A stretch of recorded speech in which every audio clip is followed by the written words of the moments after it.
Hello, everyone, and welcome to the Decod3rs channel. Thank you so much for joining us today on the stream. And our guest for the next hour is CM from the Longue-eyed Monstrè.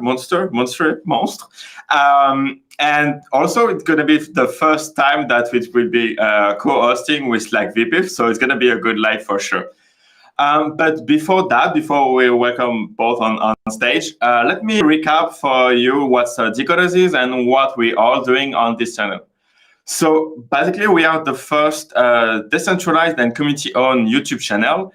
And for every video that you are watching on this channel, you have a chance to get ownership of the video and a percentage of the revenue generated from each video.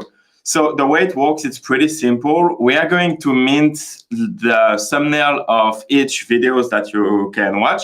And if you win it, then you get entitled to this ownership. It allows us to create a Web3 business model for the content creators economy. And that's how we're gonna innovate in the space. So the best thing you can do right now is to subscribe to the channel, follow us on Twitter, join our Discord, because it's going to be a requirement for the upcoming mint of the collection. And that's all I have to talk about Decod3rs. Let's jump straight to the show. And welcome our co-host and invite CM on the show. So let's do it. Hi, Vpiphany, what's up? GMs. Hi, CM. Hi, CM. How are you doing? Hi. I think I'm being on the show. Thank you for inviting me. I think it's a very early morning for both of you. Good morning. Good morning. 10 a.m. is manageable. And 11, it's 11. It's 11 for you, right? Or 9? No, it's 9. I'm behind you. 9. Oh, okay. So it's a bit early, but that's okay. No, it's all manageable. Happy Valentine's Day, CM. It is Valentine's Day. That's good. So again, thank you so much. And the goal of the show is to know more about you, about what you're doing on Twitter space, content creation, and even about your project.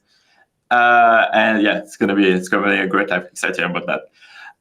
So let's start with the beginning. Who are you, and basically what are you building in the Web3 industry? Yeah. Hi everyone. I'm CM. I am actually the co-founder of Longue-eyed Monstrè, and I think I'm basically think of us as Web3 user acquisition for projects and protocol. We want to be able to ease out as much friction as possible and onboard people through the easiest and the most convenient way. So how we did it was through our NFC cards, where we can tie blockchain technology to NFC technology, where we can put we can airdrop tokens, we can give you USDC or so through it, we can put a candy machine on the card and you can mint directly from the card, stuff like that. Oh, that's pretty cool. Thank you. So that's basically us in a nutshell. Okay. And what's the is that hard to onboard people from Web 2 or Web 1 or Web 0 to Web 3 and Solana ecosystem? It is so tough. So it's very, very tough because especially when people are not aware of how to go about doing it. Maybe they have heard about it, they have heard about what it is and stuff, but they don't really know how to go through the process. You have to go and download a Phantom wallet, you have to go and centralize exchange to find your funds and stuff like that. So I think especially, Southeast Asia, Singapore. So especially in Singapore, we are way too comfortable to, learn about something new. We are just in our safe little bubble. So we don't have, people are not proactively or actively trying to try something new or trying to try out blockchain technology, especially with all the news FTX and Luna happening. We are just too safe to do anything. So for us, it's a very tough journey because we started out, maybe I digress a little bit. We started out trying to create a collection for pet-centric NFT, where like I wanted to draw because I like to draw, and I wanted to do something with animal shelter. So like when we did it, it was a free mint, and we absorbed like the transaction, and even then it was too hard because like they could mint, and then what's next? Like then they have to go and find like how to get the money, how to list it, and all that kind of thing. Yeah. So that's how we went on a journey to find out the way to have the best experience to bring people on board.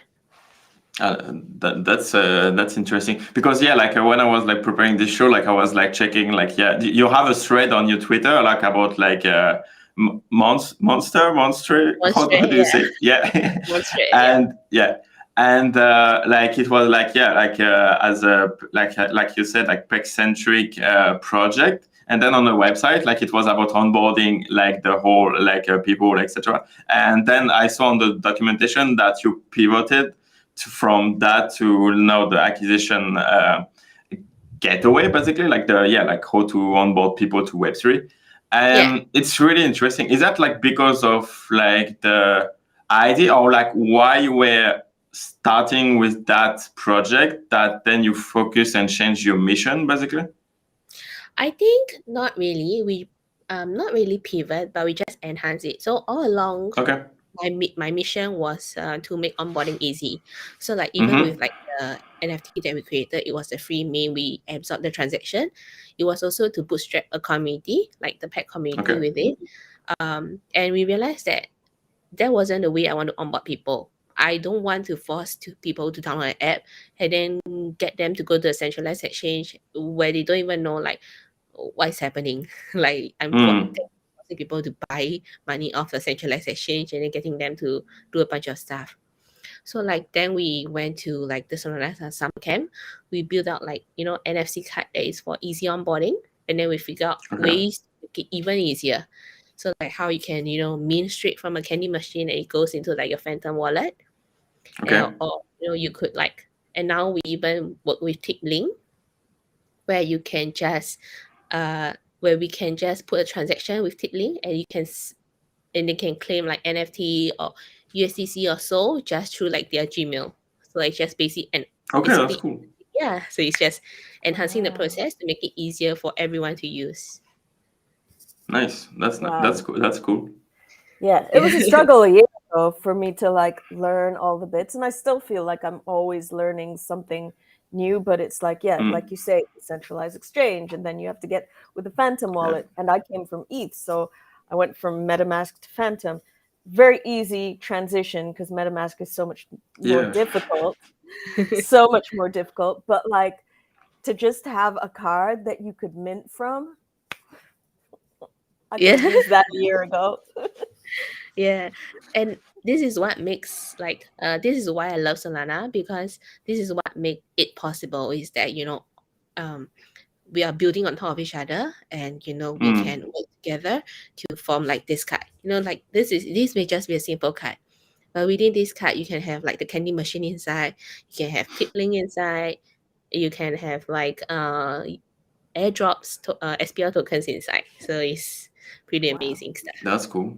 So is like the card like your wallet, or do you give like how does that work exactly? It's not a wallet. Think of it like a gift card, like how you use like a Starbucks gift card. Yeah, so it's the moment you claim it, it's pretty valueless. But think of it as a marketing stand. So like you can put like your brand on it, you can put like youths, you can put like decoders, and then you can give it to like community members, and they can, let's say you want to give out 10 USDC, or you want to give out like maybe some tokens, you can put it on a card and you can give it out, and they can use it as, they can still have a form of memorabilia, or like we can even reprogram it so that you can use it for the next event and stuff like that. Nice, that's cool. Okay, so if I want to mint a project, I need the card and I can do it from it. Like, and I think you had a demo again with like the stream that I watched like with Jet, where like you're using like your mobile like to use the card, and then you can link into your wallet and mint in from there. That's pretty cool. That's nice. Yeah. So we did the demo on we did a demo where we loaded up the card with Candy Machine Mint, and we tested it on the Saga phone when we were in Lisbon. Yes. So it was directly mint straight into like the Phantom wallet. That's cool. That's pretty So cool. cool. So Thank cool. you. So, Vince, I don't know if you know this. I think I've told you, but I am actually an ambassador. CM was the first person to ask me to do anything on Web3. So, That's you know, cool. that's been a pretty amazing journey. Like just getting to have access to CM is a gift in itself, but then she's such a great leader. And yeah, I mean, I feel like I'm reaping all the benefits. I don't really know how I'm helping her as an ambassador, but I'm happy to do it. I mean, like, yeah, you made the introduction for the show, right? So that's like doing the job. Yeah, I think VP is really really great. Like she's a great person in general. I think I got to know her from like Twitter Spaces, and I'm like, this is the person, you know, she's actively out there. Because I think for me, I'm not that actively on like Twitter Spaces and stuff, Okay. and yeah, and she's actively out there. She's hosting spaces, so you know she's the right person for the job. Yeah, that's hosting Twitter Spaces, like, yeah, like, is that your main mission, VPS in Web3? Is that what you like? I mean, you like to do?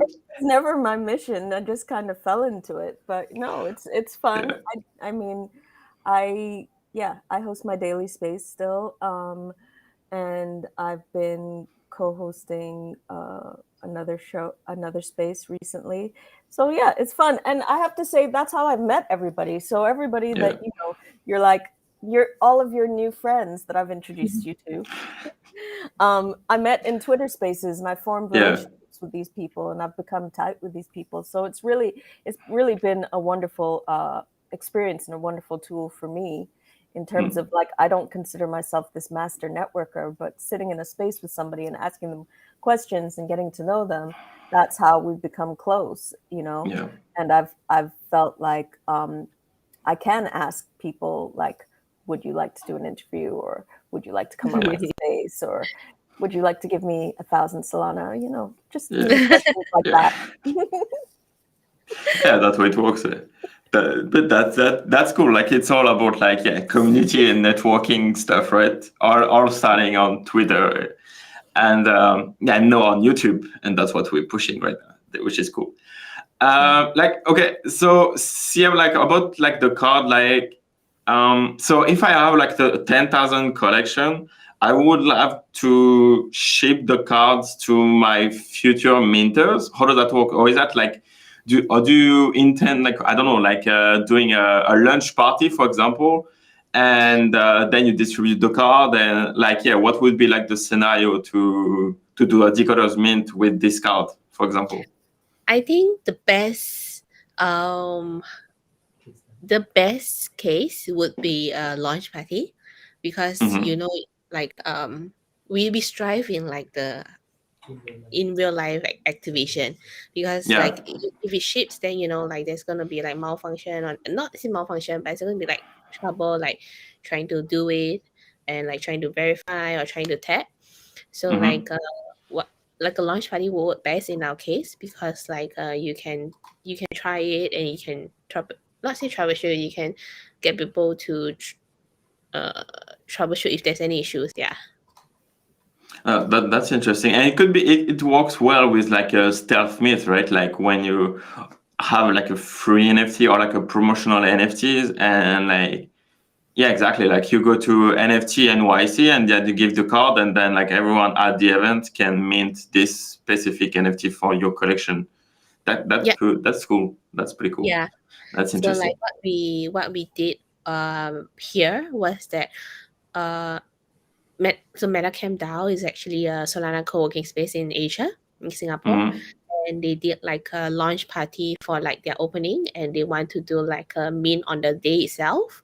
So they like we put up a candy machine, put it on the card, and then when people register and check in, they also mint the NFT, so they can get like a OG mint.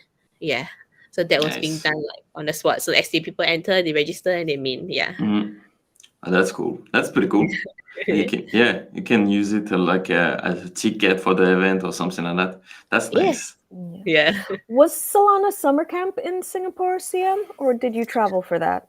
No. So Solana Summer Camp is actually like an international thing, but I think across the world, we had like our little own community, that allow people to gather together and like bounce off ideas and stuff like that. So I think it was all around the world, and Singapore has one as well. That is organized by the camp now. Yeah. Okay, gotcha. That's cool. Yeah, And so- how's no, go for it. Oh yeah, and there's like Mountain DAO. They also do the same thing. So it's just different DAOs coming together to host it. Nice. Oh, nice. Yeah, that's cool. And is Singapore active in terms of crypto? Is there a huge ecosystem there? Sorry, don't understand. The Singapore scene? Do you have a lot of events to go there, or is that really active? A lot of participants there? Yeah, I think in Singapore there is we kind of call ourselves like a crypto hub, but it's not really a crypto hub because there are many regulations to go about doing it, and even how would I say this? They make the bar so high that you cannot just come out of nowhere and be like your own startup on blockchain, because the how would I say, the legal requirements are pretty high. So the only we have a governized body that does crypto exchange, so they come up with their own tokens and stuff like that. Yeah, so if you want to be a startup in a blockchain industry here, you firstly have to have a lot of fundings, and secondly you have to have legal team if you want to do payment integrations and stuff, to do tokens and stuff like that. So for us, we do it the other way around. So we do onboarding, and then payments is just something that we are doing to increase people to help people to be onboarded easily. Yeah. Okay, and is that the third party for the payment gateway? Is that a third party that you use and you integrate in your workflow, or did you develop your own platform? No. So the payment integration is developed by us, by my co-founder. Okay. Yeah. That's cool. So yeah. That's nice. And how do you? Yeah. Okay. So how do you overcome all of that regulation in Singapore if there is a lot to do? Can you test it before and then implement all of the? Say again? Or are you? Oh, I think. I think you froze. Yeah. Are you? That's sad. Okay. Is that still working for you, Vpiphany? Yeah, it's still working for me, but no, CM's frozen. That's sad. I lose you. Yep. Oh yeah, yes. You lost us. Yes, you're back. You're back. Hey. You're back. Yeah. Sorry, come again. The question. So what did I? Oh yeah. So how do you overcome the regulation? Can you start and test your ideas, or do you have to go the whole process before to set up the company, etc.? Or can you do something before? Yeah, we can do something before. I think. Yeah. Okay. Really, if we are, that's why when we incorporated. So we are an NFT project, so we incorporated some Monstrè as a onboarding user acquisition for projects and protocol. So when we incorporated that, we have no issues because we were not an off ramp or on ramp so that's fine. We are more of engaging merchants or businesses to use Solana Pay through our integration. So that's okay. But if we become a on ramp or off ramp, or some sort of a centralized exchange, that is when we will need to go through all the legal requirements. Yeah. I mean, it makes sense for us. As soon as you have to move capital from people, it makes sense to be regulated. Yeah, that's why doing a payment gateway for people, that's hard. The barrier to entry is really high. It makes sense too. Yeah. Yeah. But that's good. Like how many people have you onboarded so far, and like how many people are like from using your card for the first time or staying to the ecosystem? Do you know? So we have Solan that is using it That's cool. back in Lisbon. So they were dropping like Solan tokens to people to get them to swap on like the Solan ecosystem, the DeFi ecosystem. We did onboard it with like a bunch of people, like MetaCamp DAO is for one, and other like small projects that we did. I think one of the most promising one was actually we did it for a media company that organized event. So they event attendees had to go around collecting like a bunch of tokens, and they were interacting with like, that's cool. Not say the cards, but it was more of like a QR code back then, because we were very early on back then. So they're interacting with the QR codes. They had to collect like a set of tokens, and you have to swap the tokens to redeem a goodie bag and a digital NFT, which we call like a digital collectible. Yeah, so people were just having fun with it. That's cool. So it was kind of gamified. Is that? Yeah. Yes, correct. So we had like about awesome. 3,000 transactions that throughout that 3 days of event. Nice. That's cool. It's like Pokemon Go, but like for NFTs. That's cool. Yeah. Yes. That's good. And like, do you know if those people like stay on on Solana and like move to like, are they going from this NFT events to then going to Magic Eden and like gonna mint the next Degen mint, or like and do you create a community around the people who are like scanning and using your cards? So think of this as like, they didn't go into really like degen, but they think of them like how like our parents or like our friends that are not aware of crypto and NFT. So they are just people that are having fun with the Phantom app and exchanging tokens for like NFT just to redeem a goodie bag, just to redeem like a gift bag. So that's cool. That makes sense. Yeah. It's so there's not a high retention. But I mean, I get it, but at least they're being exposed, right? Yeah. They didn't probably even know about it before, some of them, and now they're being exposed. And like the whole marketing thing is you need to be exposed like most people need to be exposed 21 times before they actually purchase something. That's why they did those long, in America, they do those long infomercials, because if they can keep your attention, they've got you by the end of the ad. Yeah. And those ads are usually like 21 minutes. So so that's cool. Yeah, they're very long. 21 minutes. That's very long. Yeah. But so that's cool, like, because I've spoken to my father about NFTs, and he was like, "What's an NFT?" And before I could even like explain to him what it was, he was like, "I don't want to know." And it's like, well, maybe if I had some sort of, because he loves tech and he loves feeling like he's on top of tech, maybe if I had some sort of card that was gamified and kind of gave him something to do or to search for or to hunt, like, and there was an end goal, he'd be more into it, and then you could have the conversation. And I think also like the terminology makes sense too. Like digital collectibles, it's easier to understand that freaking NFTs, right? Like what the fuck is a non-fungible token? Like what's a token? What's non-fungible means anyway? It sounds like a type of mushroom.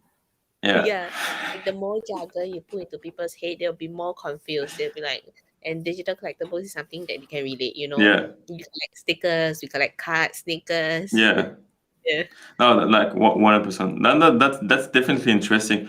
And like, what's thinking?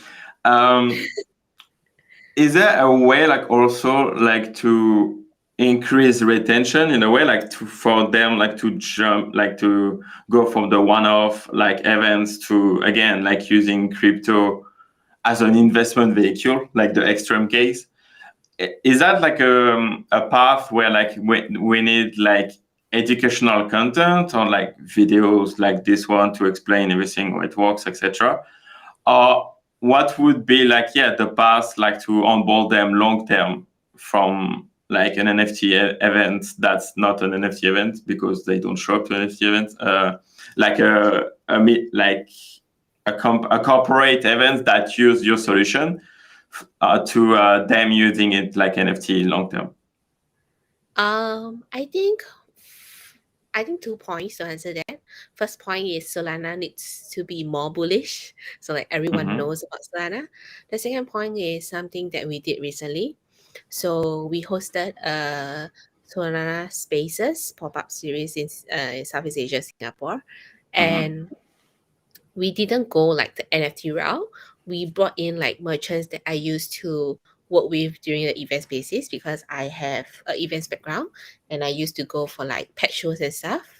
So like we brought in the merchants from there, and how we did it and how we incentivize people to use like Solana and to get to know about like NFT and stuff and blockchain is not by hard forcing them. So what we did was they can shop real world products, and if they pay through Solana Pay, they get twice the lucky draw instead of one. So if they do like traditional payments like Stripe and stuff, they only do like one draw. And if they do like Solana Pay, they do twice the draw. So like you can see like everyone is about Solana Pay. Like even like merchants are recommending to like event attendees like, hey, use Solana Pay, you can get twice the draw. So that's pretty satisfying. That's cool. Yeah. And I think we also airdrop like event NFT for them when they come, and when they register, everyone gets like an event NFT. So this event NFT inside, we also put in like some USDC for them. It's not much. It's probably like 0.1 USDC. It's just kind of like they see the value of it, and they can get more with our vouchers that we are selling and stuff like that to get more USDC. Yeah. Nice. That's cool. And So like sorry. Are you like bullish on like the Saga phone? Saga phone, like the Solana phone? Yeah. Because you're using a lot, or not? Like is that part of you also like offering, or is it just like one more layers to what you do? The Saga phone? Yeah, like is that part of you like the whole process, or no? You don't need it like in the workflow, right? Yeah. It's just like Yeah, we don't need it, but like payments, you can do it on anything. Like a normal phone will work well, But I am bullish on the Saga phone. I do want one. It's just a little bit pricey on my end. So pricey on everyone's end, I would think. Yeah. No, especially, and like it's gonna be hard for them like to enter the market for sure, because are we going to stop using iPhones or Android or whatever, like or the day-to-day phone to a Saga phone? Like I personally have a hard time to see it happening, but that's gonna be a challenge for them. Yeah. Yep. It's gonna take creativity for sure. Yeah. I think whatever Backpack is doing is pretty revolutionary. So they might be able to bring in the crowd with like the Saga phone. Oh, that's cool. In what way? Like, are you talking about like the XNFTs integration, or like? Yeah, the XNFT integration. Yeah, but I only know briefly that XNFT are just like applications that you can trade as an NFT, but I haven't really like deep dive into it yet. So it's not my expertise. Like me neither. Like I just know that it's just like executable in your wallet basically, and you launch an app. Like for example, again, like you can have your own like Monstrè app, and like people can do something in your wallet on what you define. It's basically like an app store, but like on chain. What are like the technological impact of that? Let's see where it goes. But like the next couple of years in the crypto will be interesting for sure. Yeah, definitely.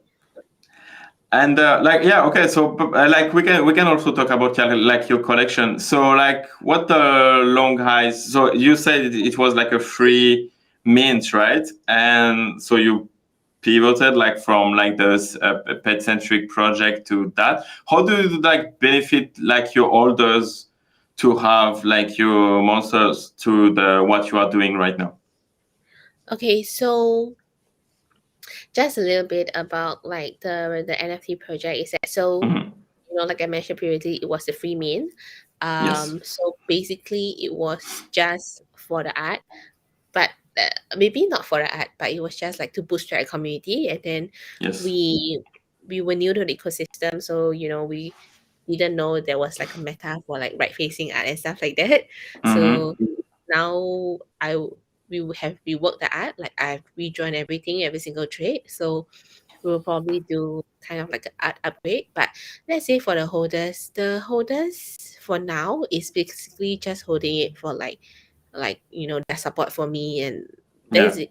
it isn't really much value to it. I mean, sometimes I try to give value, like I did like a sticker pack with dialect.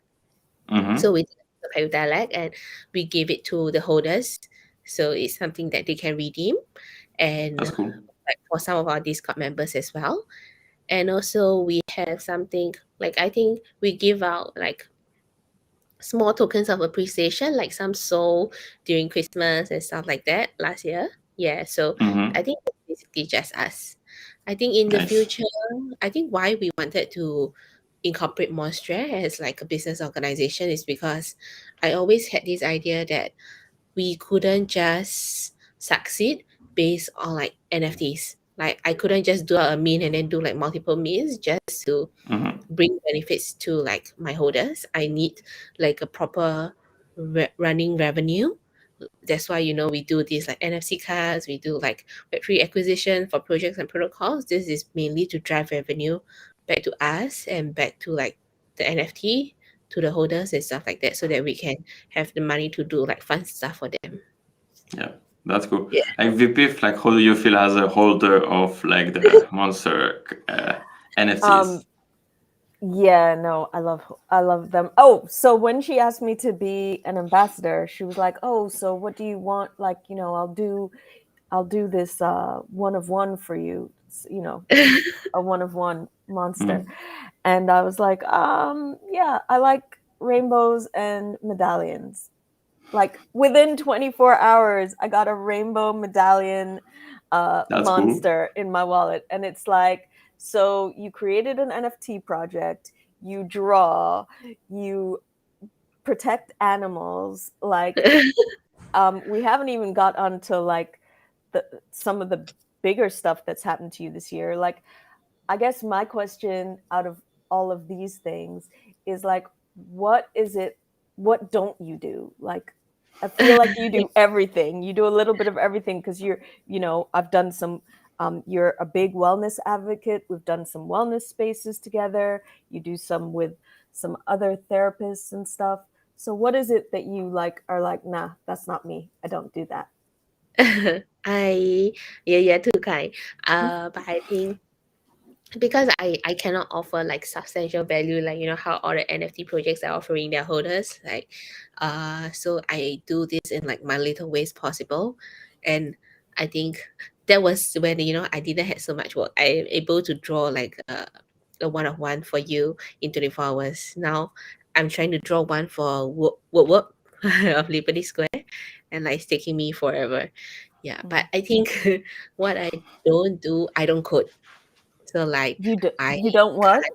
I don't code like programming and Oh, okay. developing. Yeah, I can't code, so that's all like my co-founder's job. Like he does all the programming stuff. He just need to make sure that the tech works. I can be out there doing all kinds of stuff. I just can't like sit behind a computer and program and do coding and stuff. Oh, that's cool. Gotcha. I mean, like that's why you have a team, right? Yeah. Yeah. And like a strength of a team is to know what you're good at and know what you're not good at. And sometimes knowing what you're not good at is even more of a strength, because you're like, so people aren't relying on you to do something that you just aren't good at. Yeah. That's dope. I had another question or comment, and it was I've completely lost it all of a sudden. But no, so Wubub is joining the ambassadors. No, we were No, like you. so I wish, but no, he's full on Liberty Square, and I'm also like big fan of Liberty Square.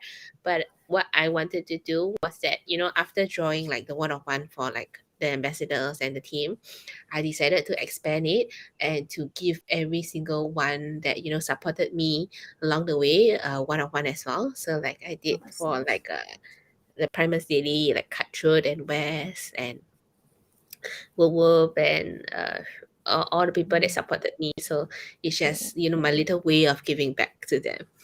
That's dope. Sounds cool. So Liberty Yeah. Square has been a huge supporter. Like, I don't know if you knew this, Vince, but what was it? 2 weeks ago, they swept Longue Monstre.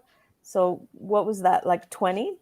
They bought like 20 Yeah, they NFTs. bought like the Yeah. entire like until they bought 20 until like 0 listed.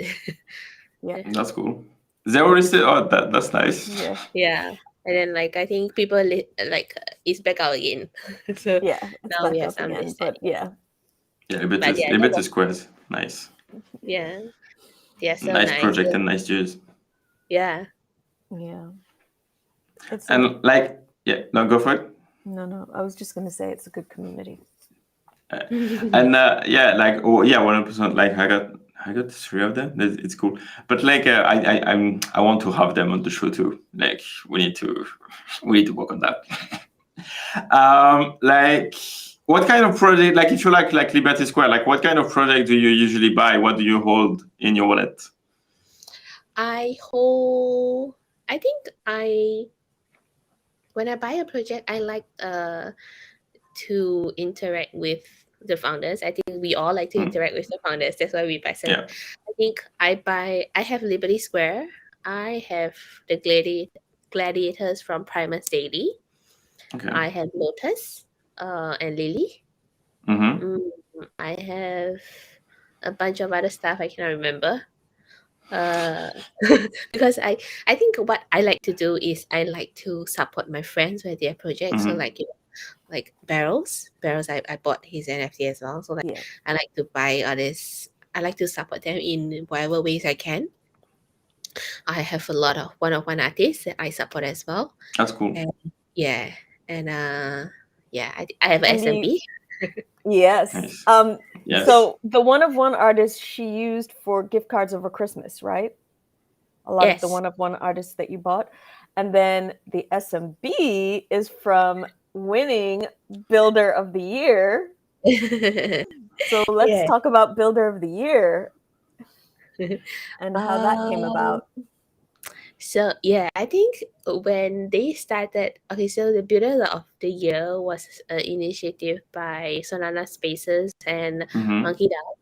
I think initially they probably maybe they put out for fun, or they really want to award. Like it could be like a engagement farming trick, but or maybe it could be, I don't know what's their real intention, but so like they went through. I think they went through with it, and a few people were nominated. I think one of the most brilliant like programmers and coders, and they've been building for a long time, like Jordash from Solana Pay, or like this Dev from Genesis Go. So like they're pretty like it's fierce competition.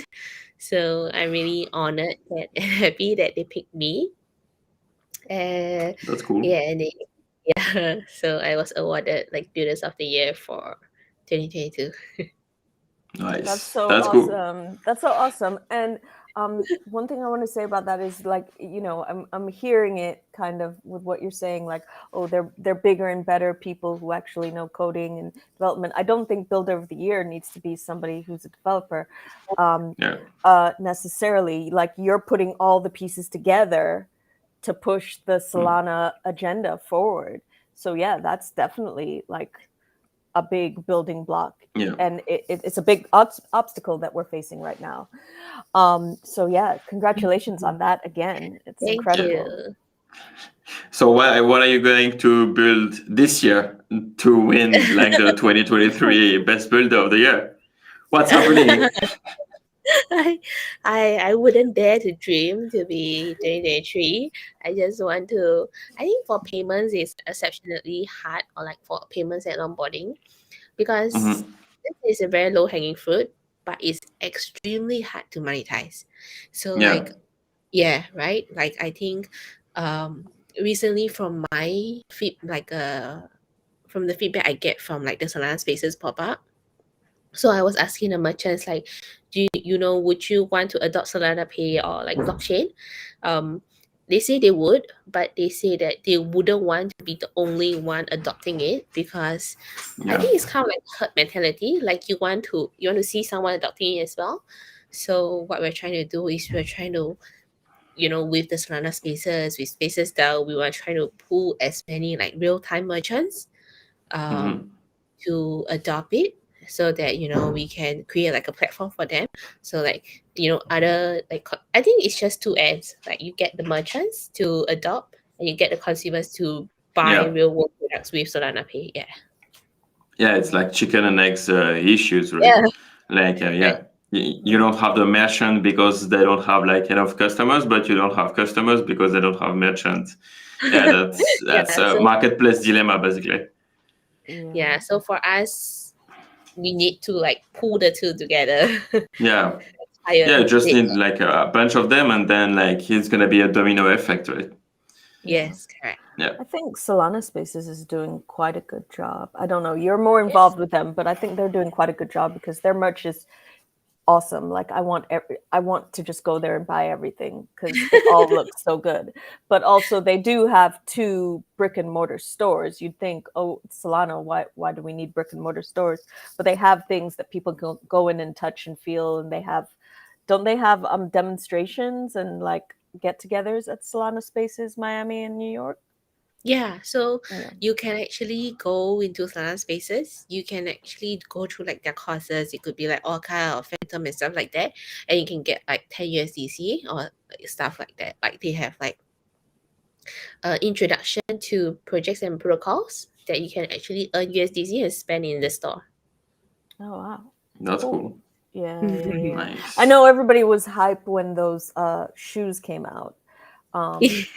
Yeah, everybody needed a pair of those shoes. Do you have a pair of those shoes, Vince? Do you No, have a pair of the I shoes? think I don't have the shoe because I think that's not my cup of tea.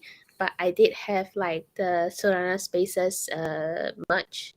It's like a pullover. I think it's a Mhm. blue one that I Mhm. wear. You probably will see it before. Yeah, it has Yeah. like the building blocks of Solana on the back. That's Oh, cool. nice. Yeah, Yeah. no, I want a hoodie from Solana Spaces. So when I get there, you will know. I will be sporting the merch. Yeah, no, the shoes were not they were for the boys, I think. So they weren't my Yeah. cup of tea either. I mean, like we're all bros, right? Yeah, sure. You're right. CM, I have an agreement with Vince that ultimately I will just respond when I don't know what to respond with yeah, sure, you're Oh. right. Okay. Yes. Yes, you're Yeah, right. yeah. But that's kind of like interesting because like basically, is it easier to expand like your solution to people who are already in the industry, like already using Solana, already aware of it, than going after like people who don't know anything about cryptos? I mean, we can do it both ways. Yeah. So like how we can do it like how we have done it with DeFi protocols is that Mhm. we can airdrop like tokens to people that want to learn about DeFi, or if they complete certain missions, we can give them like specific DeFi. I think we're also exploring this for the upcoming Melbourne Hacker House that we are going to be at. So that is like one thing that the Web3 folks can do. Mm-hmm. Or we can, even with recently we launched postcards. So we tied like physical postcards with like a digital art from one artist. So I think when I think of ourselves, we think of like how would you tell like your family member or your friends about what you're doing. Yeah, I think we are always thinking of that, like how BP would tell like her sister like she's into NFT. They will need to see like something physical to appreciate it. Yeah, so I think that's why we are targeting. We can target Web3 in a DeFi way. We can also target Web3 in a like onboarding way. So like you can introduce people, or you can introduce like your girl. Since it's Valentine's, and give your girl like a specific Valentine tea in a way that is fun. Oh, that's definitely interesting. And like, are you going to like NFT Paris or NFT NYC, like to like distribute some cards during those events, or even like hacker houses, right? Like you, yeah. Yeah, I have no plans at the moment because it's a little bit pricey for me to go over. Yeah. I think air flights are pretty expensive for me. So if I manage to secure like multiple big deals, maybe I'll go. Yeah. That's cool. And do you plan to do a tour like of like the events like that to like bring in sharing some awareness about your project and like what you're doing? Yes, so I plan to start from hacker houses. I think there's a few hacker houses around like Southeast Asia. So like Taiwan, Vietnam, I will probably start from there. I will slowly conquer the Southeast Asian market first. Yeah, before I conquer the world. Yeah. Nice. That's cool. That's exciting. That's nice. Vp, do you have a question? Yeah. I guess with the Southeast Asia market, like, are there different problems than you find with onboarding people in Europe and the Americas? Does the Southeast Asian market have any like specific needs that you're catering to right now? I think Southeast Asia market, I don't think there's a specific like I think there's not much of a difference. I think the only difference is that people that are in like Germany or like in Europe or in US, they are more well versed in the NFT scene, which is why you see they have like NFT, NYC, LA, Paris. I think it's because they see the crowd there, but it's how you don't see that in like Southeast Asia. Maybe like token 2049 is the only thing you see like in Southeast Asia. So it's not I wouldn't say it's a problem, or like I think we're all facing the same problems in the terms of onboarding. It's just that we are not so well versed in it yet. Yeah. Okay. Like so there's more people to expose to it on the Southeast Asian side than on the Americas or Europe side. Okay, got it. Cool. That's cool. So sorry. Again, in terms of Southeast Asia, is there anything like super exciting or any partnerships that you can see forming with like like companies that are specifically serving Southeast Asia, or like give us some alpha? Yeah. I don't know, like I don't know. As in I don't know, because like I wouldn't want to share it unless it's confirmed. So like we do have something in the works, but until it's confirmed, I don't I don't want to share it yet. Of course. Yeah. Vince, CM is the queen of stealth alpha, because it'll be like hey guys, can you send me your wallet? And you'll be like, all right, what's happening? And then suddenly it will be like some incredible NFT that she's gotten from somewhere appears in your wallet, or with Builder of the Year, That's cool.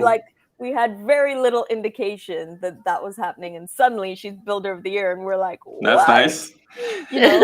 So it's like, yeah, she waits till everything is fully confirmed before she Okay. releases the alpha. That's cool. So, like, if there is partnership coming, maybe I should check out Magic Eden. Yeah, but you don't have listings anymore. That's so sad. Oh no, they're listed again.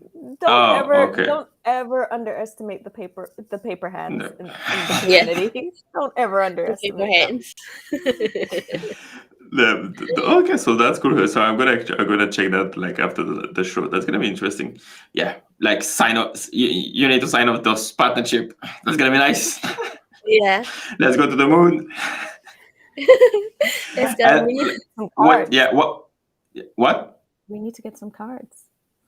Yes, that would be cool. Like, yeah, it could be. No, like the cards. Like, we can do something like an event, like a Decod3rs event, like a Decod3rs party, and we can do the launch party of the collection. Oh, I thought the cards. Cards. No, but like like you have to excuse like Vpiphany accent, like Got it. Like, yeah, she has a strong accent, Yeah. And like, okay, so maybe we can talk about like a little bit about the industry, like before, like we talk about a bit more about content creation. But like to onboard like more people, what's your point of view about like the multi-chain meta that we're gonna see like expanding with like obviously like the Decod youth move, like going multi-chain with like Polygon, ETH, etc. Do you think it's like a way like to onboard people, or is that like it's way easier with Solana blockchain like chains anyway? I think I'm all for multi-chain, and I think the future is multi-chain. But whatever that we're building now is only available on Solana, and until like how would I say this? Like, like maybe the nearest to Solana Pay on Ethereum is Connect Wallet, and they are not able to do like the things that we're doing right now. So like it takes a lot of engineering and developing work for them to do like the same that what we do. And I think for us, for our ecosystem with 75 devs, we build way faster. So like it's a lot more dynamic here in like the ecosystem, and we can build things way faster here. No, and like that makes sense because, and again, like if you want to do an airdrop at an event, like how do you send like 1,000 NFTs to the people at your event when like the cost of the transaction in 50 bucks, right? Like exactly. It's crazy. So and so it means you have to go to a layer 2 and blah blah blah. It's not a nice onboarding experience for people, except if they don't see like any transaction happening basically, and they just like scan the card and chop down in a way. But like technically it's way harder to do that. But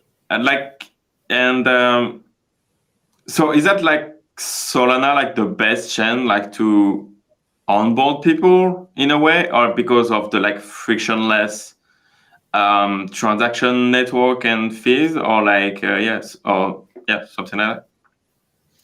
I am biased, so I would say Solana is the best chain. But let's go. I mean, my heart is here on Solana.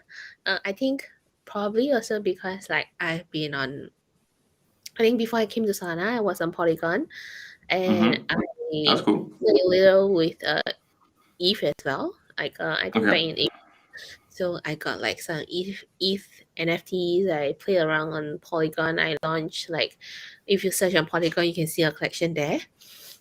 So we kind of did that there. But we couldn't figure out a way to. I think it was also a free mint, but we couldn't figure out a way to get people to mint, because like you have to have like it's the same thing, it's Matic, and then you have to download MetaMask. So we canceled the whole thing, but we couldn't remove like the collection there. So it's as it is. So when we pivoted, we told every single one of like our friends and like the pet community that we're not on Solana, this is what we're doing, this is the free mint, and we absorb like full transaction fee for them. That's how we, move everyone over to Solana. That's cool. And like, Yeah. how was like the experience on Polygon? Like, is that easy to use? I'm just asking because like Yeah, I How- think how- during my very short time on Polygon, I think the it's very easy to use. Okay. Like there's not difficulty, because like the transaction fee with Solana is almost the same. But I think what I like most and what pushed me onto Solana was the community. So when I was on Okay. Polygon, the community was very transactional. So like it was like, Hmm. let's say now you ask me to come for an interview, right? Or maybe like a live stream, and I'll be like, okay, but what's in it for me? So it's very like transactional. It's not like, oh, I'm just trying to come, let's do this for fun, that kind of thing, which is what the Solana community stands for. So I was having a hard time like hosting spaces, because there's always something I have to give in return. Like I need to find like some big influencer to give. So I'm just an account with like less than 50 followers. How can I? Yeah, so that was like a big hurdle for me to jump through, and was like, this is not gonna work for me. So Okay. I asked around, and I'd be like, okay, maybe Solana is boom. It's like a community that is always there, and people talk about it sometimes. So I went to see what's going on, and I loved it ever since. Like I can hop up to spaces. Yeah. I can easily just jump out and be like, I can talk about my stuff. I can disturb the host. I can land some nuts joke. Yeah, yeah. So Zing. Yeah, and I mean, you can drop into almost anybody on Solana's DMs and get a response. Really, I mean, there are a few people who won't, and they're usually people who they don't do it immediately because they have 1,000 DMs running through their, running through their account a day. But yeah, I think that most people are pretty accessible on Solana. The one thing, I have one Polygon NFT, and I mean, my only is really beautiful, but like I couldn't find it because it was hidden. Like a lot of the Polygon NFTs get hidden in your in your MetaMask wallet, or on OpenSea even. OpenSea, yeah, that was it. So the interaction with OpenSea is what I didn't like with Polygon. It's like, we complain about Magic Eden, but Magic Eden is a lot more user friendly than OpenSea, I think, personally. And they are like now connected to like implemented with like Polygon, and plus we will have Phantom. So like the whole ecosystem will be completely different by the time we're gonna all using it, because not all, but like we're gonna use it with youths and stuff like that. That's gonna be interesting for sure, because even like the fact that the volume is like a tenth of like what Solana is doing right now, that could be interesting to evolve in that ecosystem too. We'll see how it goes. Yeah, I think like, being a big fish in a smaller volume pond could work well, though. Yeah, but that's already the case on Solana, right? I mean, at least for youths, you know what I mean? So it's gonna be an interesting move. Like, if people are gonna follow to Polygon because of that, that's gonna be, we're gonna see how it goes. But like, yeah. So do you have any plans to go multi-chain, CM? With your NFT cards? Yeah. Not at the moment. Yeah, not at the I think I learned to build out what I can first here. I think there's a lot of like opportunity, like not say opportunities, but there's a lot of room for me to play around with. Yeah, so I want to really extend that first before I go multi-chain. Okay. Makes sense. Like, yeah, there's still so much to build on Solana, so yeah, it makes sense too. Like, it would just like pause like the 1 hour max, so we can like start to wrap it up, like and let you go because you are like busy anyway. Like, yeah, got some stuff to do, not just chit chatting. Like. Okay, so yeah, it's just like the question about like content creation. Like, what's gonna be like your content strategy like for this year, like to develop your project and like your whole ecosystem? Like, do you intend like to double down on like Twitter Space and YouTube stream, etc.? Like, what's the plan? I think for me, I don't have the time to do streams, or I mean, I try to hop on Twitter Spaces sometimes, like but I think the only spaces I hop onto now is Primus Daily, or like or like Twitter Spaces with Salami Mami and Lucifer. Okay. Yeah, and I very seldom I hop on Twitter Spaces. I mean, I want to hop onto more, but it's a little bit time consuming on my end. So what I do best is I do like threads, or like I do like Medium articles and stuff like that. Yeah, I think That's that's cool. my way of content creation. Yeah. That's like, and like, have you developed like a newsletter when like you get like people to sign up and receiving their email, like what you can write, or like on Medium or even Substack? Yeah. Yeah, that's cool. That's nice. That's an interesting, like, yeah, Medium, like not a lot of people are using it in Web3, but like it works pretty well in Web2, so there's a lot to do with that. Yeah, and like anyway, like it would be a good, like I think a good strategy for me, because my audience is also like the Web2 audience as well. Yeah, 100%. That's cool. VP, do you have any other question like before we like ask my like two closing questions? Yeah, I do. I do want to know, like, I'm super curious about hacker houses and like what happens there. So let me behind the curtain of like what happens at a hacker house. So, so Hacker House is a pretty amazing place. If you are like, even if you are a developer or not a developer, you can go there. You can meet great people. You can build great connections. But I think, but recently they have turned it to a little bit more builder focused. But of course, you can still apply, and they can like allow you if you're like, they have an application process, so you can still go and apply for it, and they will allow you in. I think why I love the hacker house is because I love the office hours. So like they do have office hours there, and the office hours since like when I first joined my first hacker house, it has been so beneficial for me. So we get to meet like people from the Solana Foundation team, the product management team. Like they tell you, the first thing that one of them told me with regards to like our NFC cards from the Vesta is go out there, get as much user feedback as you can, and customize it to their needs. So I did exactly what she did, and this is where we're at now. Like I can customize it to your need. If you want an airdrop, I can give it to you. If you want like an NFT mean, I can give it to you. Yeah. So I think that's cool. This is why I love like hacker houses, because you meet all these giga chats there, and it's just amazing. Yeah. Nice.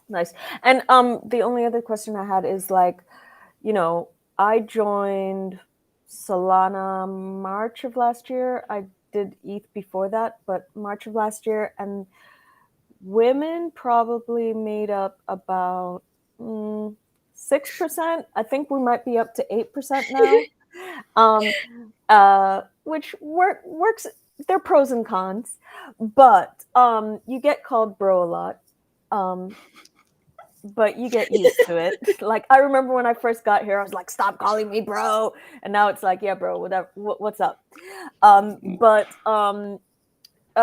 Is there anything that you feel is more of a challenge because you're a woman in the Web3 space, or what's like your experience as a woman in Web3? Like, go on. I mean, at the start it was very hard, because I'm a very soft-spoken individual. So, like, it's very hard for me to go and approach. Like, I think my first hacker house was the worst. Like, it's so hard for me to go and approach someone and be like, do you want to try my card or something like that? I get like I get not say stage fright, but I get like I get scared, and then I think it's just like I've been in the ecosystem for so long that everyone recognizes that I'm a lady or a girl now, so it's easier that way. Yeah, but at the start it was extremely hard. Like I had difficulties approaching people, and I have difficulties going up to like the speaker panel on Twitter Spaces. I was even being called like not toxic or degen enough.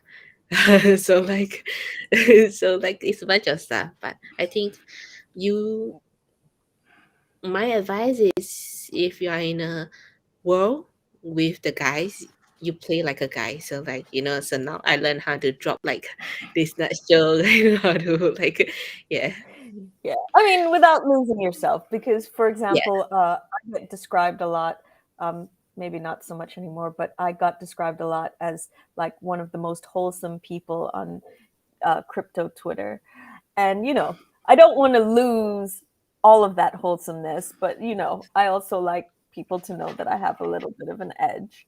So yeah, no, it's a balancing act, but it's fun for the most part. yeah of course.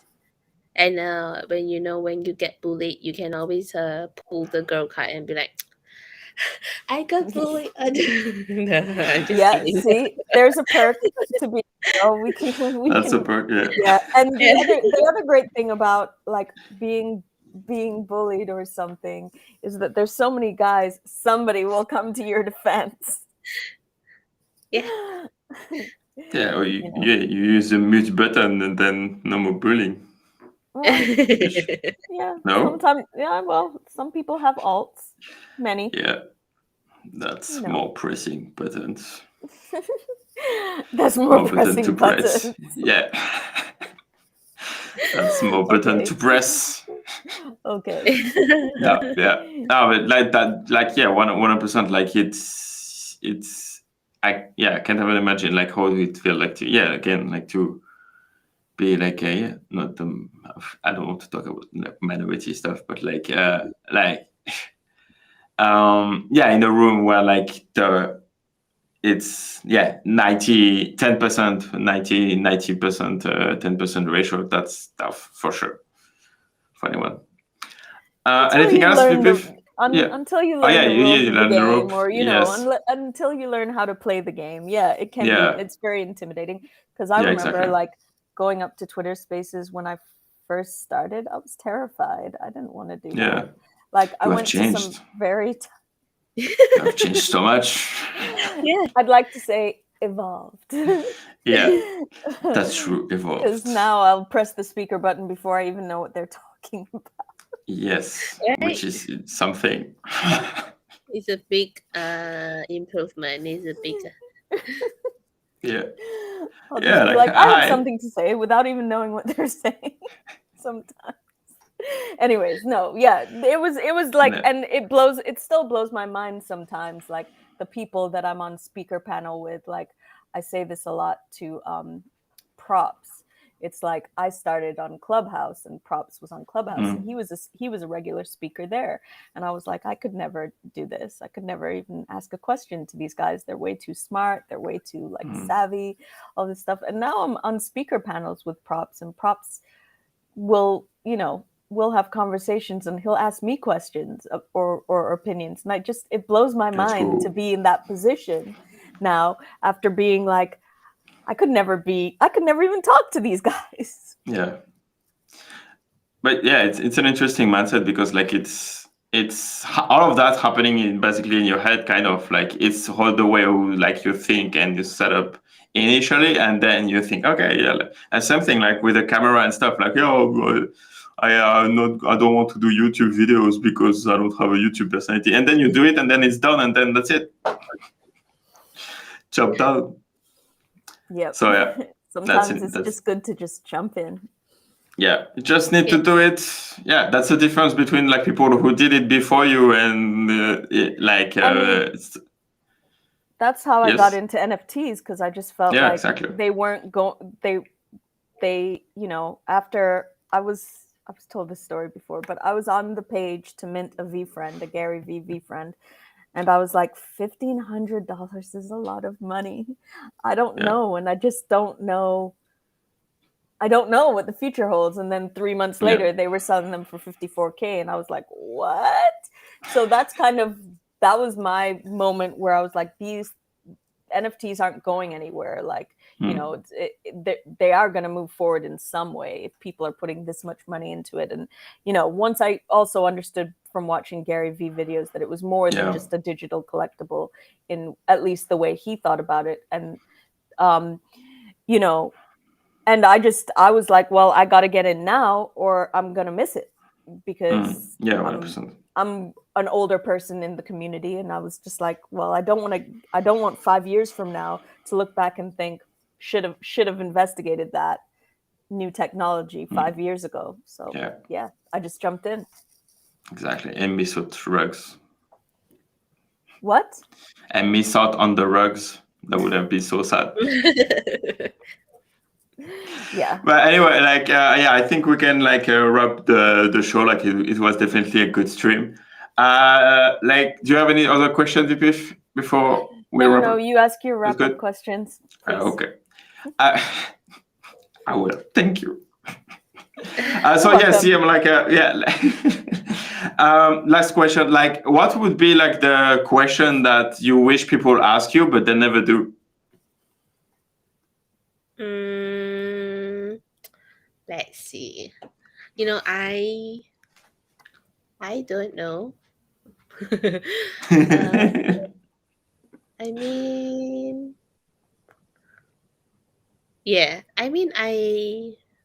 This is a really tough question. I don't know. That's okay. Yeah. That's okay. Some people say, "Oh, yeah, I want people to ask me how am I doing today." That works. Yeah. But I think when I interact with people, I think the first thing they ask, and also I think it's the US culture is like, how are you? So it's already ingrained in like, hey, how are you? They won't go into like, oh, can you do this for me? They'll ask you like, how are you first? So they always you. Yeah. Yes, Vpiphany. No. I feel like the question that people I think the question that people should be asking and probably aren't is like, what are you building today, CM? Because you're always doing something, So that should be the question, whether you want to be asked it or not. I feel like that is the question that people should be asking, like on a daily or weekly basis. You're too nice. Yeah. Sometimes I'm not just building. Sometimes, I like to watch shows and I like to chill and play PS5. And send you ambassadors on Twitter Spaces. That's good. That's a nice way to do it. Yeah. Yes. Okay, and the last question, but you already did it anyway, so that's cool. Thank you for that. But which guest should we have on the show next? And you can make the introduction. And thank you for the introduction you made to us yesterday. Is any other guest? I think I would like my co-founder to come here. Oh yeah, we can do that. Yeah, I think if he wants it, he's a little bit he's on the builder side, so he leads all this community stuff to me. I think another person maybe I would love to have is probably the Primus Daily team, Liberty Square. Yeah, the dialect team. Yeah, I would love to see the interview. I think they are all these people asking the chats. Nice. We're gonna work on that. Just giving a couple of days, weeks. We're gonna get them. And to co-founders too. That could be interesting to have a builder's point of view from the side of the project. Definitely. Yes, of course. Let's go. I guess, that's it. Do you have any last words, any announcement, any alpha, anything you want to say? Yes. So like Okay. I will be at the Melbourne Hacker House. So if you're there, come say Nice. hi, and we will be giving out some stuff that I will only announce when we're nearer to date. And also, Vince, if you don't have the Dialect app, please go and download it and let me know your username so that we Nice. can give you a monster sticker pack. Yeah. I've downloaded it, like Vpiphany to download it, so I have it. I need to set it up properly, I think, but I'm on it. Yeah, we are big fans of Dialect, and Nice, yeah. there are pretty fun stuff that is coming next for them. Nice, wonderful. Oh, that's alpha. That's good. Vipiph, do you have anything like to say? How was your first co-hosting shows? It was good. I mean, I don't know. You tell me. But CM, I love you. I'm so glad we got to do this today. That's cute. Yeah, we're cute. Okay, so I guess that's it. That's a wrap. Thank you so much, everyone, for watching like the shows on Twitter, YouTube. Don't forget to subscribe to the channel. Follow CM on Twitter. Follow Vpiph on Twitter. Great content creators in the making.